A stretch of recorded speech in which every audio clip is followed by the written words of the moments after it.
फिरायचे. आज जसं आज आपल्या गावात जशा मेंढ्या आल्या ना, तशा पद्धतीने मामा हयातीत होते तेव्हा सुद्धा मामा स्वतः मेंढ्या घेऊन फिरत होते. बाळूमामा स्वतः मेंढ्या घेऊन फिरायचे, ह्या गावातून त्या गावात जायचे आणि त्या गावात ह्या गावात जाऊन मामा प्रत्येकाशी धर्म कार्य घडून घ्यायचे, अन्नदान घडून घ्यायचे, परमात्मा घडवायचे, प्रत्येकाची विडापिडा मामा दूर करायचे. तो म्हणजे मामा. त्या मामाच्या संगतीमध्ये तुम्ही आम्ही वावरतो. तर मंडळी, खरोखर एक गाव आणि त्या गावामध्ये एक सावकार होता, फार मोठा सावकार, जमीनदार होता. मोठ्या प्रमाणाचा त्याला पाटील म्हणून लोक ओळखायचे, कारण त्यासाठी पाटील असल्यामुळं त्याला जवळपास त्या 5-50 एकर जमीन, त्या 5-50 एकर जमीनचा मालक तो. आणि गावाच्या शेजारी मामाचा मुक्काम येऊन बसला. गावापासून थोड्या अंतरावर मामाचा मुक्कामाचं ठिकाण थांबलं गेलं. मामापाशी जे मामाला मानणारा वर्ग, जो मामा देव आहे हे जाणून चालणारा माणूस मामाकडे यायचा, मामाला नमस्कार करायचा, मामाला आपलं साकडं संकट घराने मामाला घालायचा आणि मामा त्याचे जे घराने घातले, कारण त्याचे घराने दूर करण्याचं काम मामा करायचे. हे मामाचं नीतिनियमानं चालू होतं. त्या गावातल्या लोकांपाशी जो मामाकडे यायचे लोक, त्या लोकांपाशी तो पाटील आपल्या मुखातून आगळं वेगळं बोलायचा. काय बोलायचा?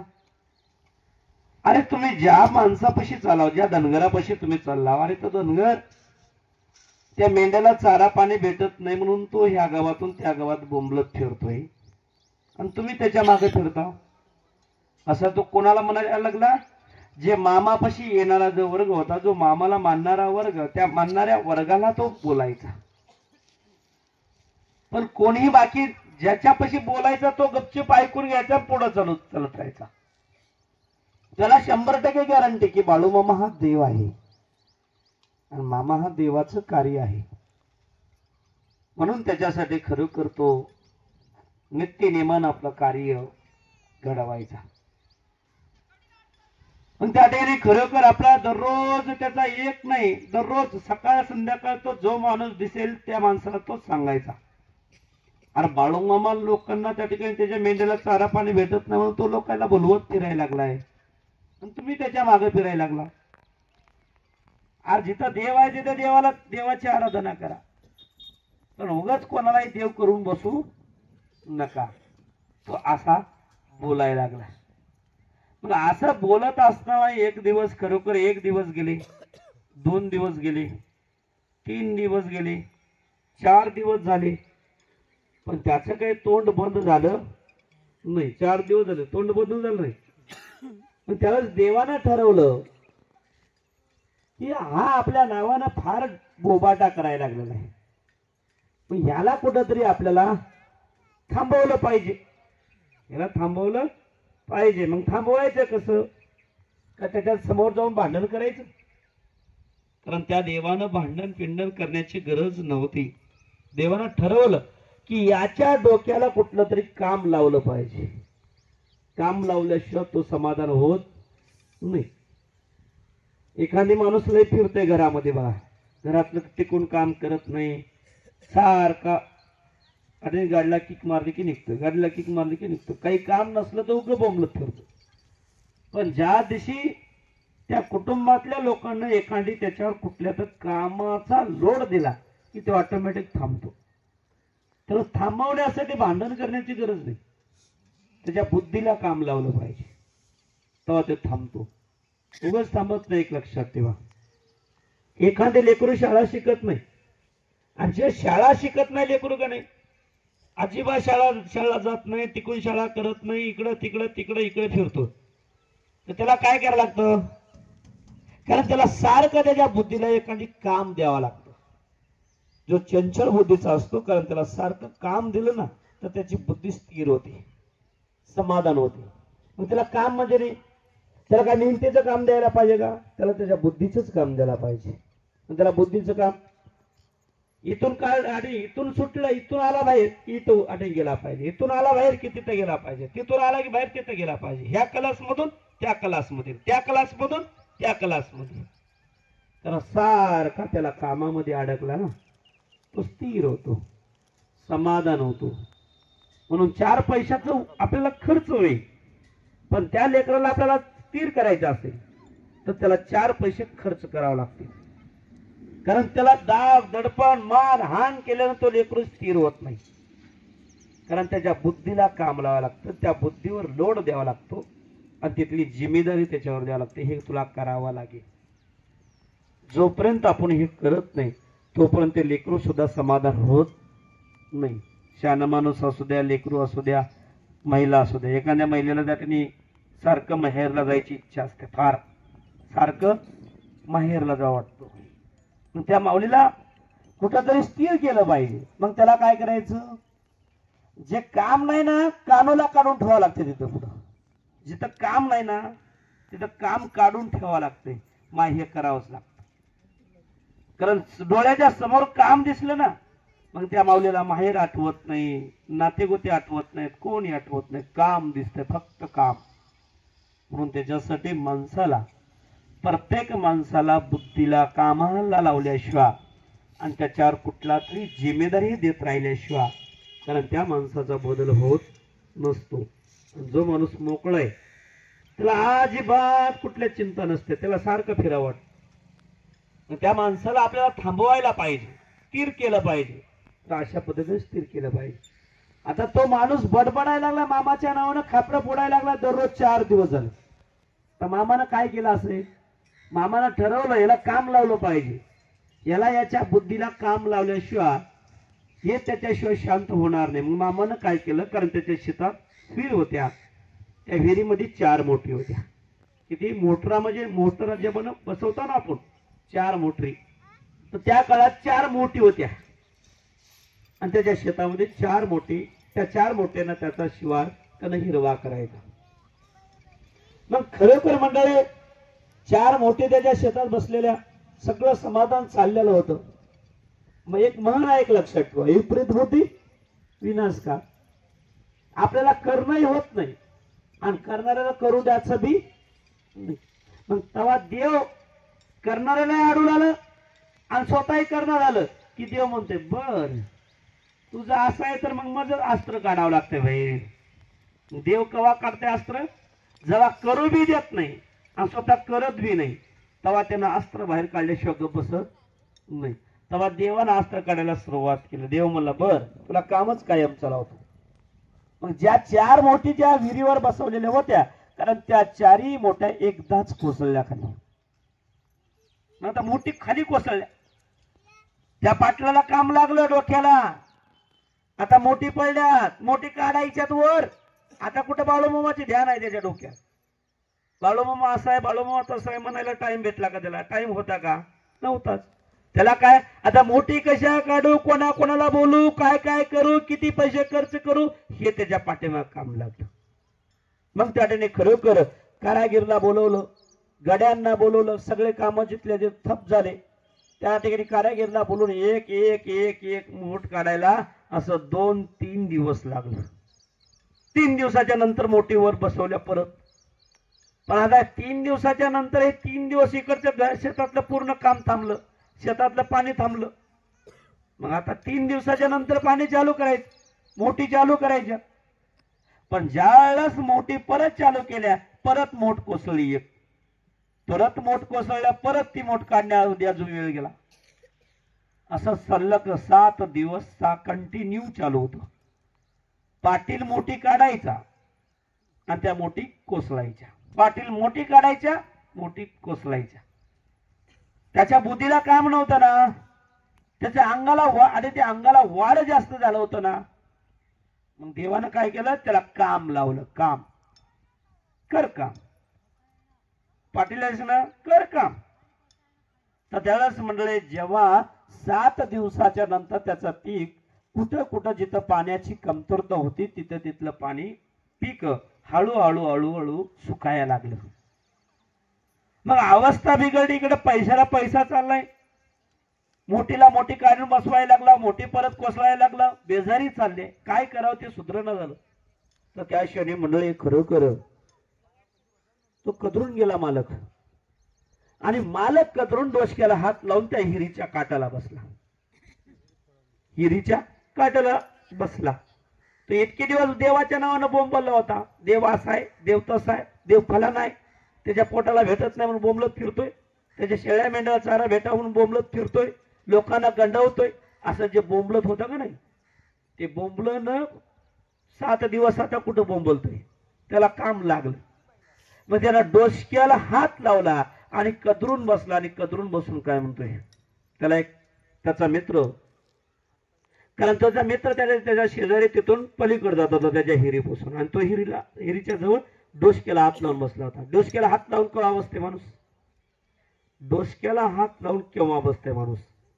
जेव्हा सगळ्याच गोष्टीचा कंटाळा आला, सगळ्या गोष्टीतून मन कदरून गेलं की तेव्हा डोसक्याला हात लागते. फुकट लागत नाही. पुरुष मंडळ खरं आहे बरं. ही महिला आहे का नाही, महिला संसार जोपर्यंत समाधान आहे, जोपर्यंत ह्या संसारात सुख आहे, तोपर्यंत ती माऊली समाधान आहे. ज्या दिवशी त्या संसाराला त्रास झाला, त्या संसारामध्ये त्रास व्हायला लागला, तिला आठवना तिचा त्रास व्हायला लागला, त्यास ती माऊली डोसक्याला हात लावून बसते. माय काय हे नशिबात आलंय म्हणते. आणि आपल्या हात सारखा डोसक्यावर बुडून घेते. का? कदर आल्याच्या नंतर. हे बाबा आहे ना, बाबा, हे बाबा सुद्धा डोसक्याला हात लावते केव्हा? जेव्हा लेकरू ऐकत नाही, बायको ऐकत नाही, सून ऐकत नाही, कोणी ऐकत नाही, कदरून जाते, कंटाळा येते, हातपाय दुखते, काम करावं वाटत नाही, काम केलं तर शरीर प्रकृती साथ देत नाही, तेव्हा डोसक्याला हात लावून बसते. काय करू देवा, लवकर नेला असतं बरं होईल. केव्हा कदरते माणूस? जेव्हा पूर्ण सगळं काही आपलं मनातलं पूर्ण आपला विचार जेव्हा त्याने तिष्ठून गेला, कदरून गेला, त्यावेळेस आपण डोक्याला हात लावतो. तसा तो पाटील सगळीकडून कदरून गेला. पैशाला पैसा जायला लागला, पिकाला पीक वाळायला लागलं, शेतातले गडी बाहेरचे माणसं कामाला लागले, मोठी काढण्यामध्ये बेजार व्हायला लागले, मोठी काढल्या तर मोठी कोसळायला लागल्या. पाटील कदरून गेला. त्याच्यावर उपचारच भेटणं झाला, त्याला औषध भेटणं झालं. आता काय करा, कदरून गेला. एखादी खरोखर एखाद्या माणसाला ताप खोकला पडसा आलं तर त्याला इंजेक्शन मारता येईल, पण ह्याला काय मारावं होता? औषधच नव्हतं त्याच्यापाशी, काय करावं? तर त्यावेळेस मंडळी खरोखर कदरून गेल्याच्या नंतर खरोखर त्यावेळेस त्याच्या शेजारी आपल्या शेताकडे जात होता. पाटील डोक्याला हात लावून बसलेले होते. पाटलानं पाहिलं, म्हणजे मित्रानं पाहिलं पाटलाला, आणि पाटलाला विचारलं, पाटील डोक्याला हात लावून का बसला तुम्ही? पाटील तुम्ही डोक्याला हात लावून का बसला? तो पाटील लगेच म्हणणार, काय करू बाबा, काय काय करू? डोक्याला हात लावला तर काय करू मी? काय झालं पाटील? अरे काय सांगू, मोठी आणि मोठी पडायला लागल्यात, काढायला लागलो, काढलं तर अजून मोठी पडायला लागल्यात. 7 दिवस झालं पीक वाळून चाललंय हळूहळू. पैशाला पैसा त्याला का, माणसं सगळे कामाची कडे तिकडे थप आहेत, आणि फक्त मोठीच काढण्याचं काम लागलेलं आहे. पण मोठी काही चालवणे आणि पाणी काढणं ही काही शक्य होईना झालंय. कदरून गेलोय बाबा. मग कदरून गेलो नाही, एक काम करा ना, मग एक काम करा, आपल्या गावाच्या शेजारी श्री सद्गुरू संत बाळूमामा आपल्या मेंढ्या घेऊन आलेत. कोण आलेत? श्री सद्गुरू बाळूमामा आपल्या मेंढ्या घेऊन आपल्या गावाच्या शेजारी आलेत, आणि त्यांना तिथपर्यंत जाऊन या, मामापर्यंत जाऊन या. काय होतंय का बघा. कोणापर्यंत जाऊन या? मामापर्यंत जाऊन या. आता मला सांगा, ज्याचा त्याला अडगणी खरोखर वीट होता, ज्याचा त्याला अजिबात ते मान्य नव्हतं, पण आता शेवटी तिथलाच मार्ग दाखवला. आता हे त्रास बरा का हे त्रास बरा? त्या पाटलाने विचार केला, बाईला खरंच म्हणला, सगळं गाव चालय बाळूमामाकडे, मग आपण बी जाऊ, आपण बी जाऊ. पाटील घरी गेला, आंघोळ स्नान केला, कॅरी बॅग पन्नी घेतला, कॅरी बॅग पन्नी कळती ना, त्या पन्नीमध्ये त्याने अगरबत्त्या टाकल्या, फुलं टाकले, नारळ टाकलं, साखर टाकल्या, निघाला तो मामाकडे. आता वाटणं झाला कॅरी बॅग हलवी. पण ज्याला ज्याला त्यानं बोंबवलं होतं ते वाटानं भेटायला लागले आणि प्रत्येक जण विचार करायला लागले, अरे पाटील कुणीकडे चालाय आज, इकडं काय देव ना धर्म, ज्या वाटणं झाला त्या वाटेला देव ना धर्म, हे चाललाय कुठं. हे सगळ्यांना कळायला लागलं की हे बाळूमाकड चाललंय. आता बघा पाटील बोंबलला होता आम्हालाच, पाटीलच निघालाय, आता पाटील निघालाय.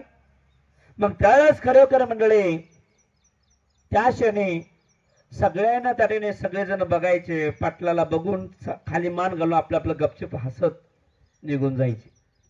पाटील बाळूमामाच्या तळाराला मामानं पाहिलं पाटलाला आणि पाटलाला आवाज दिला, अरे माझ्या शेळ्या मेंढ्याला चारा पाणी भेटत नाही म्हणून मी बोंबलत फिरतोय ह्या गावातून त्या गावात, लोकांना बोलवत फिरतोय. ज्याचे म्हणून बोंबलं होतं ना ते मामा बोलायला लागले त्याला आता, अरे माझ्या शेळ्या मेंढ्याला चारा पाणी भेटत नव्हता, माझ्या त्याने मी लोकांना अरे काहीतरी सांगत बसतोय, बोलवत बसतोय माझ्या पोट्या पाण्याची व्यवस्थेसाठी.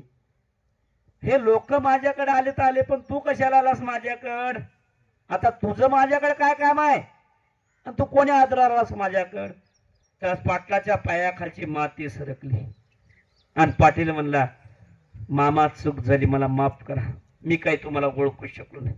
ए रांडाच्या, अरे मी जगाला फुलवणारा असेल आणि लोकांना त्या ठिकाणी लुबाडणारा असेल तर देवानं मला ह्या पृथ्वीवर ठेवायचा सुद्धा अधिकार नाही रे.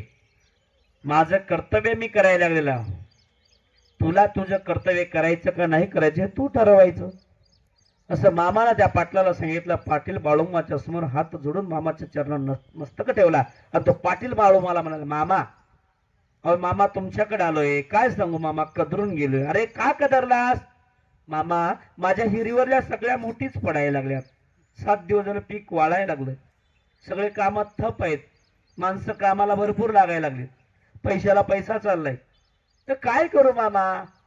मामा मामा गालामध्ये असले, मामा फक्त गालामध्ये असले पण बोलून दाखवलं नाही. बर ते असू दे, काय की असू दे, जा स्वयंपाकघरामध्ये बिरडामध्ये जा, तिथल्या कन्याचा प्रसाद घे आणि कन्याचा प्रसाद घेऊन ये, बघूत काय करायचे ते बघूत, नंतर बघूत काय करायचे ते बघूत.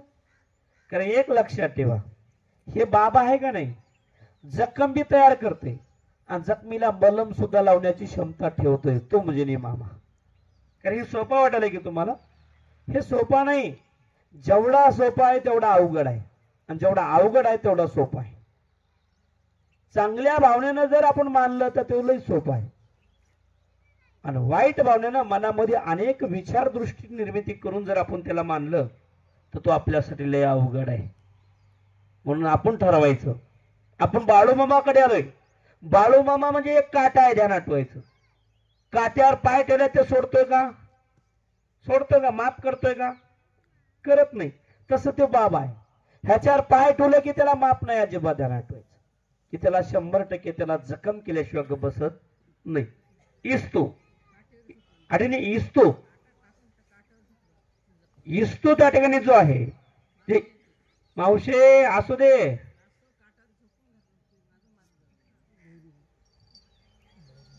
कुठल्या गावची मावशी, काय पाहिजे माय, मग मी तुला काय सांगितलं समजलं का, समजलं का मी काय सांगतो. जर जे माणूस विश्वासानं भक्तीनं त्याला मानतो त्याला तो सांभाळतो. आता ज्याच्या मनात पाप मरणाचं बसलंय त्याला काटा मोडणं तर काय सोडतंय, हा मग तसंच सांगालो मी. मग हाय त्याला तू कशाला ठरवतेस, तू ठरवणारे कोण.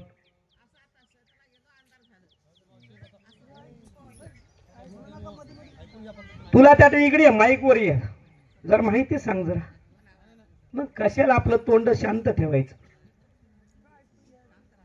का परीक्षेमध्ये पाठवायचंय.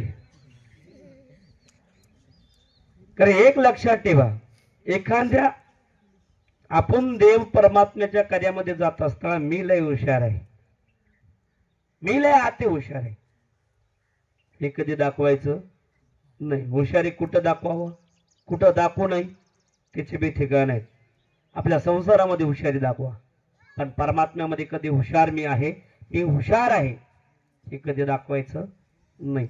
जोपर्यंत देवाच्या समोर तुम्ही वेळ होऊन राहचाल तोपर्यंत कृपा करतोय. ज्या दिवशी तुम्ही शहाणा म्हणचाल त्या दिवशी तुमचं संपलं समजायचं. कारण त्याच्यासाठी देवाला देव कार्यामध्ये मी अति शहाणा, एक म्हण आहे बघा त्याच्यावर, अति शहाणा. त्याचा का म्हणतात, का म्हणतात त्याचं कारण आहे. चिमणी जगाला म्हणते मी उजेड देते, मी उजेड देते, आणि स्वतःलाच उजेड घेता येते का? याच्याने आपण अभ्यास करायचा की आपण फार हुशार, फार ज्ञानी, फार अभ्यासू आहोत असं कधी समजायचं नाही. कारण मी एक साधा सुद्धा सिंपल एक भोळा बावडा भक्त आहे तुझा, हे विचार आपल्या मनात ठेवला पाहिजे. तर परमेश्वर कृपा करतो, फुकट करत नसतो. आपण देवाचे जावई न, देवाची युवाई न, देवाचे नातू पंतू नाही, देवाची आई नाही, देवाचा बाप नाही आपण, का देवाचे सासू सासरे नाही. एक लक्षात ठेवा, देवाचं आणि आपलं नातं फक्त भक्तीच आहे, सेवेच आहे. त्याच्या व्यतिरिक्त तुमचं नाम आणि त्या देवाचं किंवा तुमचं असेल आमचं असेल, त्या देवाचं आणि आपलं नातं फक्त भक्त आणि सेवक आहोत. त्याच्या व्यतिरिक्त नातं काहीही नाही, एक लक्षात ठेवा. म्हणून त्याच्यासाठी देवापाशी आल्याच्या नंतर आपलं मन समाधान ठेवलं पाहिजे, विचारदृष्टी समाधान ठेवली पाहिजे. पुढचा माणूस काय सांगतोय त्याच्यावर आपल्याला समजलं तर ऐकावं, समजत नसेल तर कानामध्ये बोळे घालावं, शांत बसावं. कारण ते परमात्मा म्हणतात. परमात्मा कशाला म्हणतात हे जोपर्यंत शिकत नाही तोपर्यंत तुमचा आमचा विकास होत नाही. शाळेला जातोय आपण, लेकराला शाळेला पाठवतो, जोपर्यंत त्या शाळेचं महत्व कळत नाही तोपर्यंत त्याला शाळा कळणार नाही. शाळा शिकल्यास काय होतंय, काय कशामुळे शाळा शिकावं, ह्या प्रत्येक गोष्टीचं परिपूर्ण त्याला अनुभव झाल्याशिवाय त्याला शाळेचं महत्व कळत नाही. तसं उग देवापाशी मी गेलो म्हणून देव कळत नसतो. त्या देवाचं चरित्र, त्या देवाचं महत्व, त्या देवाचं कार्य हे जोपर्यंत तुम्हाला आम्हाला समजत नाही तोपर्यंत देव पण कळत शक्य नाही. मला सांगा, दगडामध्ये देव, दगडामध्ये आपण दगडामध्ये देव बघतो, कवा बघतो? डायरेक्ट बघतो का? आता तुमच्या मला दगड आणून त्याच्यावर देव बघता का तुम्ही? आम्ही त्या दगडामध्ये देव बघता येत नाही, त्या दगडाला गौंड्यापाशी न्यावं लागतं. आणि ते गौंडी जेव्हा हातामध्ये छन्नी आणि हातोडी घेतो आणि एक एक ठोका टाकतो त्या दगडावर, आणि त्याच्या हृदयात जे स्वरूप आहे, कारण ते स्वरूप त्या दगडामध्ये निर्मिती करतो. जेव्हा दगडामध्ये ते स्वरूप निर्मिती केल्याच्या नंतर तुम्ही आम्ही त्यावेळेस त्या दगडामध्ये देव बघतो, फुकट देव बघत नाही. देवाला देव पण येण्यासाठी किती ठोके खावा लागतात, किती त्याला चांदीचे हातोडीचे त्याला किती ठोके खावा लागतात याचा विचार करा बरं. त्या देवाला देव पण येण्यासाठी तुम्हा आम्हाला देव पण डायरेक्ट येईन का? तुम्हा आम्हाला संत पण डायरेक्ट येईन का? पांडुरंगाची मूर्ती आहे, पांडुरंग हे स्वरूपात होता हे आज आपण ठरवतो, पण ज्यावेळेस पांडुरंग होता कोण्या स्वरूपात होता हे आपल्याला म्हणता येईल का? पण आज जे स्वरूप आहे त्या स्वरूपाला आपण देव समजतो. काय ते स्वरूप आपण पाहिलं की आपण त्याला पांडुरंग म्हणतो. महादेवाला महादेव म्हणून आपण ह्या स्वरूपात महादेव होता हे आपल्याला माहिती आहे का? पण त्याचं एक स्वरूप तयार केलं, तो महादेव आहे, त्याचं स्वरूप बघितलं की आपण म्हणतो महादेव आहे. मारुतीला लोक दगड करून त्याला त्या ठिकाणी बसवलं म्हणून त्याला त्या ठिकाणी मारुती म्हणता येईल का? जोपर्यंत त्याला शेंदूर लागलेला दिसत नाही, जोपर्यंत त्या मारुतीचं स्वरूप त्या दगडामध्ये दिसत नाही तोपर्यंत त्याला मारुती म्हणता येत नाही. हे जरा शिकायला शिका. कारण एक ध्यानात ठेवा, मी माणूस आहे, मी मानवी कुळात जन्माला आलो, पण मानवी कुळात जन्माला आल्याच्यानंतर मानवी धर्मानं काय केलं पाहिजे, कसं वागलं पाहिजे, काय काय केलं पाहिजे, कोण्या तत्वानं चाललं पाहिजे, ह्या प्रत्येक गोष्टीचा विचार पाचार आपल्याला जोपर्यंत निर्मिती होत नाही तोपर्यंत तुमच्या आमच्या जीवनाचा विकास होत नाही. विकास आपण करून घ्यायचा का नाही करून घ्यायचा आपल्या जीवनाचा, जसं आपल्या घरादाराचा विकास करण्याचा, आपल्या गावाचा विकास करण्याचा विचार आपण ठेवतो ना, तसं आपल्या जीवनाचा विकास कसा करून घ्यायचा आपण ठरवलं पाहिजे. कारण त्यासाठी त्या विकासाच्या माध्यमातून आपल्या जीवनाला 100% कुठंतरी आपल्याला मोक्षपद प्राप्त कसं होईल हा विचार ठेवला पाहिजे, तर आपल्या जीवनात बदल होतो. मग माझा बदल व्हावा म्हणजे देव काय वाटायला बसलाय? देव काय वाटप केंद्र काढलं का देवानं? संतानं वाटप केंद्र काढलं का? देवानं वाटप केंद्र काढलं नाही का? संतानं वाटप केंद्र काढलं नाही. अरे ज्यावेळेस या पृथ्वी तलावर ज्या ज्या ठिकाणी त्या देवानं अवतार घेतला त्या त्या ठिकाणी दैत्य हे 100% आहेतच. कारण दैत्याशिवाय देव नाही आणि देवाशिवाय दैत्य नाही. का दैत्याची निर्मिती केली देवानं? अरे त्याला देव म्हणणारा पाहिजे, त्याचं महत्व जाणून देण्यासाठी. कारण त्याला दैत्य तयार करावं लागले. जोपर्यंत तो दैत्या देवाशी संघर्ष करत राहिला आणि ज्यावेळेस संघर्ष करत करत एक दिवस त्याची मालिका तयार करून एक दिवस त्यांना देवानं त्याचा विनाश केला. तेव्हा जगाला कळाला हा देव आहे. उगा देव कळाला नाही. देव कळण्यासाठी दैत्यानं जन्म घेतला आणि त्या दैत्याच्या माध्यमातून देव कळाला. संताच्या माध्यमातून जे संत जन्माला आले, हे मानवी कुळ जन्माला आलं की मानवी धर्माला वळण लावण्याचं दिशा देण्याचं काम संतानं केलं. की संत कसा असतो, देव कसा असतो त्याची ओळख करून देण्यासाठी संताला जन्माला आला. ऋषी कशासाठी जन्माला आले? उगा आले का? ऋषी उगाच त्याला म्हणलं का? त्याच्या पाठीमाग कारण आहे. प्रत्येक गोष्टीच्या पाठीमाग कारण आहे. अरे झाड जसं जन्माला आलं तसं झुडूप जन्माला आलं, झुडपापासून झाड तयार झालं. जशी पृथ्वी जन्माला नाही तसं आकाश जन्माला आलेलं आहे. जसं वारं जन्माला आलं तसं अग्नी जन्माला आलेली आहे. कारण हे सगळ्यांचं पंचमहाभूत कशाला म्हणतात? नुसतं पंचमहाभूत म्हणजे काय घरदार पत्र छपर खापर म्हणत नाही त्याला. पंचमहाभूत म्हणजे आकाश, ज्याच्यापासून आपल्याला सूर्यप्रकाश भेटतो, ज्याच्यापासून समाधानी भेटते, सुख भेटतो, बघण्याची क्षमता भेटते. हे जे आकाश आहे त्या आकाशामधून आपल्याला सूर्यप्रकाश भेटतो. आणि सूर्यासारखा सूर्य जर असता तर आपलं जगणं मुश्किल होतं का नाही? सारखं जर ऊन राहिलं असतं तर आपण जिवंत राहिला असता का? मग देवानं काय विचार केला नाही? 12 तास ऊन 12 तास थंड का केलं? कारण ह्या पृथ्वी तलावर मानवी कुळ स्थिर राहिला पाहिजे, मानवी धर्माचा उद्धार झाला पाहिजे, त्या मानवी धर्माला त्याचा सुख समाधानी घेता आली पाहिजे. म्हणून देवानं जसं चंद्र निर्मिती केला तसा सूर्य निर्मिती केला. कारण जशी सूर्याची जेवढी गरज आहे तेवढी चंद्राची गरज आहे.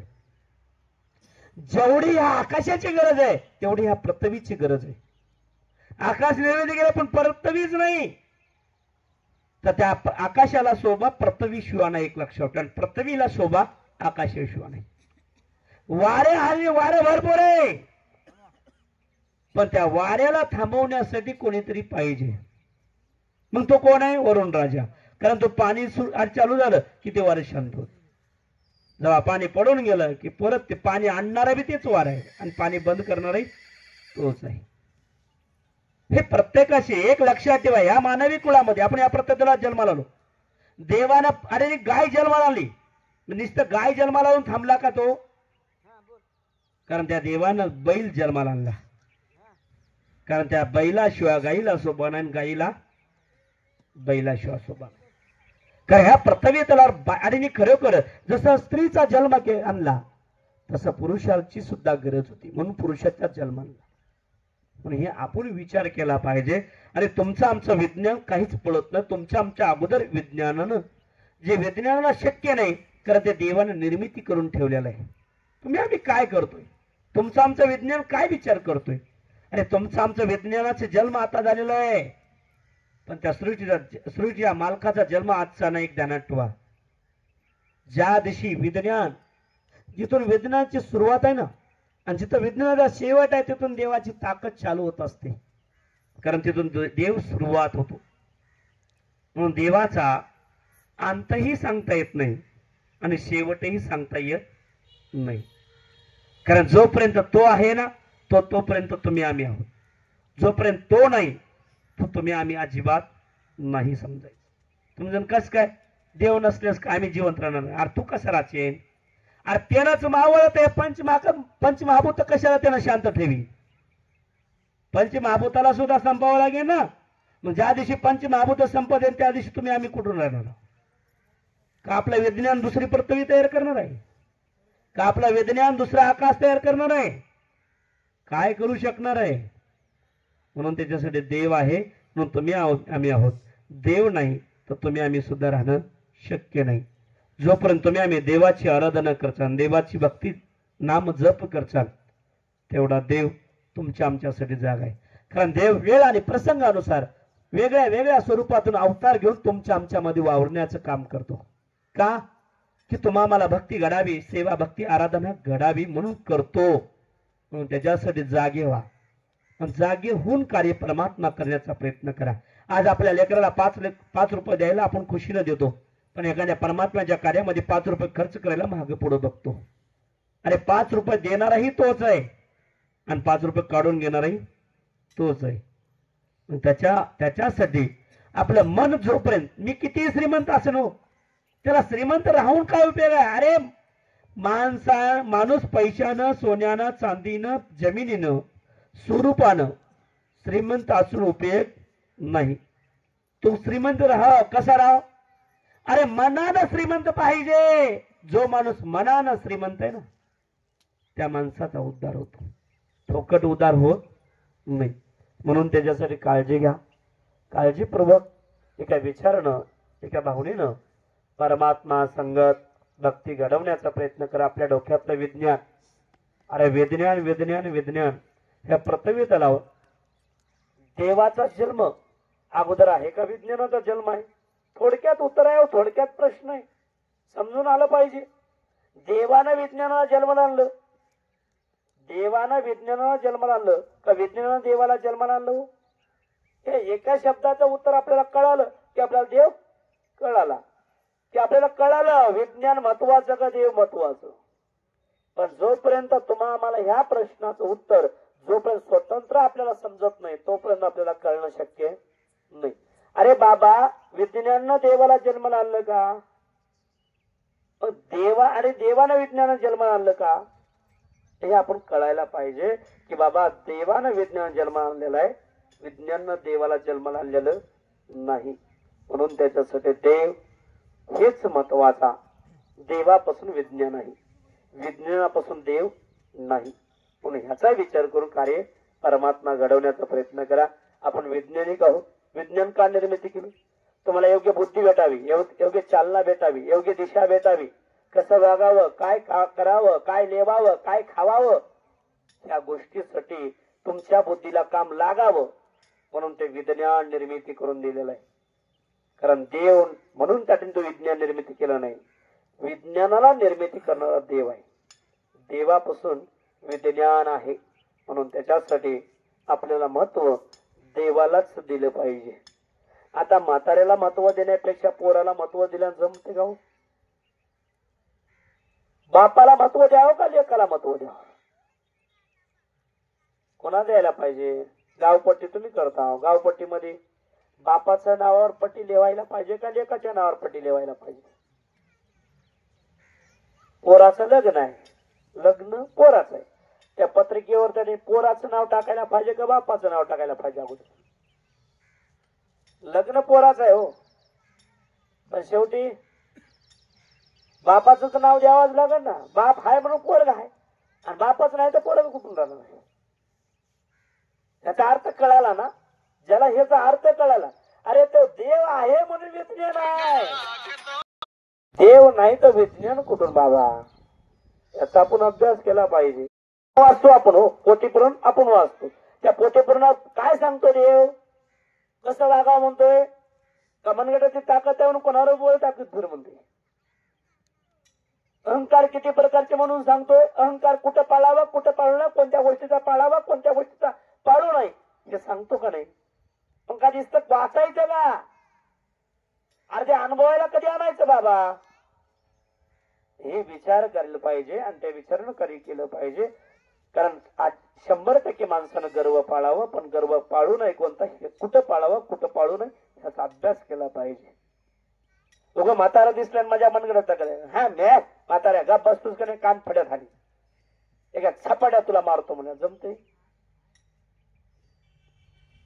दादागिरी करावं, 100% करावं. कुठं करावं, कोणासाठी करावं, कयासाठी करावं, ज्याच्या माध्यमातून तिथं केलं पाहिजे. केल्याशिवाय पर्याय नाही. कारण का? ते केल्याशिवाय ते चांगलं कार्य घडणार नाही. तिथं करावं. पण जिथं त्याचं महत्व नाही, त्याचा स्वतःचा मोठेपणा वाढवण्यासाठी करायचं. काय चाललंय बाबा? हे आपण कलियुगामध्ये वागतो. तो कलियुगात वातावरण आज जे वारा आहे ना, हे सोयीचं वारा नाही, घाबरू नका. उरपाट वारा आहे. आज इकडून पूर्वेकडून उत्तरे आणि पूर्वेकडून जर बघितलं, पूर्वेकडून पश्चिमेकडे व्हायला लागले, पश्चिमेकडून पूर्वेकडे, दक्षिणेकडून उत्तरेकडे, उत्तरेकडून परत दक्षिणेकडे व्हायला लागले. का? वार उरपाट आहे हो. आजचा काळ जे आहे, कलियुग म्हणाला पण हे कलियुग नाही, कलियुग तर आहेच, पण हे वार उरपाट आहे. वार उरपाट आहे. उरपाच्या वाऱ्यात जर आपल्याला टिकून राहायचं असेल तर कसं राहावं लागेल? मग त्याला कोणाला धरून राहावं लागेल? कोणाला? त्याला जर उरपाट्या वाऱ्यामध्ये राहायचं असेल, टिकायचं असेल, तर त्याला कोणाला धरावं लागेल? संत आणि देव. त्याच्याशिवाय तो टिकणार नाही. ज्याच्यापाशी भक्ती आहे त्याच्यासाठी देव आहे, ज्याच्यापाशी भक्ती नाही त्याच्यासाठी देव नाही.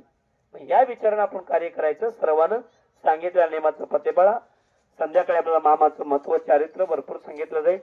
सर्व आणि बाळूमाचे सेवेकरी बंधू एका पंक्तीवर बसून पोटभर प्रसाद घेतील. भगवंताची आरती झाली. तू कवा आलास म्हणावा आता. तर ह्या ठिकाणी भगवंताची आरती पूर्ण झाली. सर्वप्रथम बाळूमाचे मेंढके बंधू प्रसाद घेतील. सर्व माई माऊल्या पाठीमागा जावा, एका पंक्तीने बसून देवाकडे पुढा करून प्रसाद घ्या. महिलाला महिला वाढ करा, पुरुष मुळे एका रांगण्या भगवंता दर्शन घ्या. ज्याला कोणाला फोटो, कॅसेट पाहिजे, ग्रंथ कोणाला पाहिजे असेल, देवाच्या उजव्या साईडला उपलब्ध आहे, भेटून जाईल. ज्याला कोणाला खंडाळाची वट्टी हवी असेल, मेंढ्याचे शेजारी उपलब्ध आहे, भेटून जाईल. सांगितल्या नियमाचं पत्तेपळा. नियमाप्रमाणे परमात्मा कार्य घडवण्याचा प्रयत्न करा. जोपर्यंत देव आहे तोपर्यंत त्या देवाची आरती, प्रसाद, सेवा कोणी चुकवण्याचा प्रयत्न करू नका. मामाची पालखी आपल्या गावात आहे. मामाच्या शेळ्या मेंढ्याची राखण करा. त्याच्यामधून आपल्याला काहीतरी प्राप्त करता येईल का? काहीतरी पुण्य कमवता येतील का? आपल्या इथं मामाची पालखी आली, बरोबर आहे. त्या पालखीमध्ये सेवेला मोल आहे, पैशाला मोल आहे का? तुमच्यापाशी कोटी रुपये, काय मान नाही का? तेव्हा तुमच्या कोटीला मान नाही, तुमच्या सेवेला मोल आहे. तुमच्या सेवेला महत्व आहे. तू किती सेवा केलास त्याला महत्व देतो देव. तू किती राबतोय. तू अरे मामाच्या दरबारात मी आलो, अरे पण मामाच्या दरबारात सेवा किती केलास? किती भांडे घासलास? किती लोकांना वाढलास? किती लोकांना पाणी दिलास? अरे किती दिवस त्या मुख्यमंत्र्यांची चारा पाण्याची सेवा केलास? अरे किती तू तुझ्या मुखातून भगवंताचं नाम चिंतन केलास, त्याला महत्व आहे. पैसा, सोनं, चांदी, जमीन, वस्त्र, ज्ञान, स्वरूप, ताकद, बळ, याला महत्व अजिबात नाही. महत्व कशाला? अरे जे कष्ट आहे. मामा काय सांगतोय? ज्याच्या अंगी भक्ती आहे त्याच्या अंगी देव आहे. ज्याच्या अंगी भक्ती आहे तिथं देव आहे, त्याच्याजवळ देव आहे. ज्या घरात दान धर्म आहे कारण तिथं देव आहे. ज्या घरात दान धर्म नाही कारण तिथं काळ आहे. पण काळाची संगत करायची का आपण धर्माची संगत करायची आपण ठरवू. आपल्या पाठीमागची 7.5 आपल्या घरादाराला शीतळ बनवायचं असेल तर धर्म करावा लागतो. फुकट शीतळ होत नाही. 4 पैशाचं आवक आपल्या घरी वाढावं वाटतोय, पण फुकट वाढवू देत नाही. ते म्हणते माझ्या चरणाची कधी पूजा केलास तू, आणि तुझी आवक वाढवायला मला जे सांभाळायचे मला, तो एकला सांभाळत बसायची मला कायम नाही. ज्यानं त्याला सांभाळतो तो त्याला सांभाळतो, फुकट सांभाळत कोणाला नाही. आणि आता विचार करायचा आणि त्या विचारनं कार्य करायचं. सांगितल्या नियमाचं पत्तेपळा. नियमाप्रमाणे कार्य करा काळजीपूर्वक. बोला बोला बाळूमाच्या नावाने, बाळूमाच्या नावाने, बाळूमाच्या नावाने, बाळूमाच्या नावाने. चला पुरुष मुळे एका रांगण्या, महिला मंडळ पाठीमागे जावा, एका पंक्तीने बसून पोटभर प्रसाद घ्या.